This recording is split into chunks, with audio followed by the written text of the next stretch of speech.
In today's world, we live surrounded by pressures that lead to constant worry: how to pay the bills, how to provide for our families, and how to ensure the future.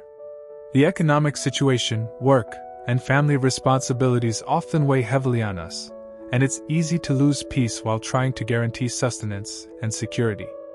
However, this passage calls us to a different way of life, one based on trust. This doesn't mean being irresponsible or neglecting our duties, but rather understanding that, in the midst of our daily activities, we should not be dominated by worry. The anxiety that often comes with concern for the future can be alleviated when we recognize that God, like a loving Father, knows our needs and will care for us. The birds are not anxious, they don't plan as humans do, yet they lack nothing necessary for survival. This teaches us the importance of living in the present, without being consumed by fear of the future.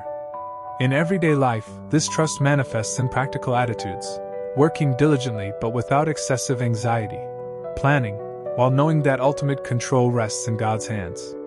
Moreover, we should learn to cultivate a grateful heart, recognizing that divine care is present in every little detail, from the air we breathe to the food we eat.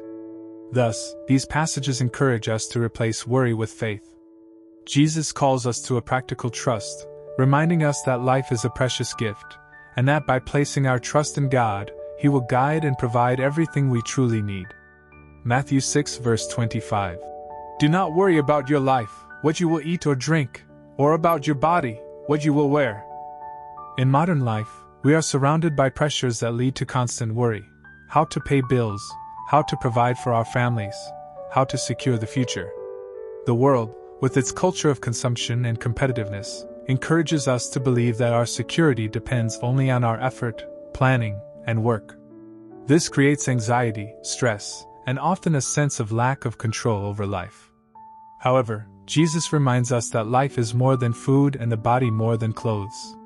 He leads us to see that, while we strive to meet material needs, we must not lose sight of the greater value of life itself.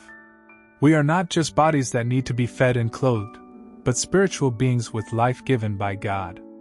Applied to everyday life, this passage calls us to find a balance between what is essential and what is secondary. Today, it is common to see people sacrificing their physical and mental health, and even their relationships, in pursuit of material sustenance and possessions. Jesus invites us to live more peacefully, focusing on what truly matters: our faith, our relationship with God and others, and the trust that God will provide for our needs. Matthew 6 verse 26. Look at the birds of the air. They do not sow or reap or store away in barns, and yet your heavenly Father feeds them. Here, Jesus gives us a simple yet powerful image: the birds of the air. They do not participate in human production cycles. They neither plant nor harvest, yet they are fed. This teaches us a practical lesson about trust. Birds live each day according to their needs, without the anxiety that we humans often carry in our hearts. In daily life, this lesson can be hard to apply. We are constantly planning and worrying about the future. While planning is important and necessary, this passage challenges us not to be overwhelmed by excessive concern. The example of the birds does not suggest we should be irresponsible or disorganized, but that we should trust that, just as God takes care of the birds, He will take care of us. This practical trust reflects in how we handle life's challenges. For example, when facing financial difficulty, we can remember that God knows our needs and that we are not alone in our struggles. This does not mean we should not work or seek solutions, but that our ultimate trust is in God, who promises to care for us. The application in today's world. Today, social media, the media, and consumer culture create an environment that constantly promotes concern with appearance, status, and accumulating wealth. Social comparison fuels the fear of not having enough, or not being enough. Matthew 6 verses 25 to 26 teaches us to break free from this mindset and trust that our identity and security are not in the things we possess but in God's care for us. Living with this kind of trust frees us from many unnecessary anxieties. When we understand that God is in control, we can be more present, grateful, and peaceful. We can focus on living more simply, valuing what we have, without falling into the trap of always seeking more, as if our worth were tied to what we own or wear. Trust versus worry. In daily life, we often worry excessively about the future.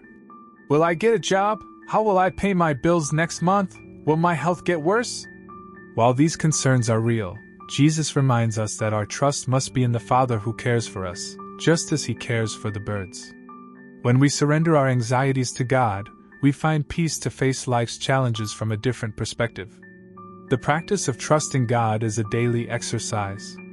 With each new worry that arises, we can remember the image of the birds that Jesus gives us, knowing that the same God who cares for them is with us in every situation. It is this sense of trust that transforms how we live, bringing peace amid life's storms. Conclusion. The passages of Matthew 6 verses 25 to 26 invite us to a life of trust and serenity amid daily concerns. They call us not to be dominated by anxiety about material needs, but to trust that God, who even cares for the birds, will take care of us, His beloved children. In daily practice, this translates into living with less worry, more gratitude, and a deeper faith in God's providential care.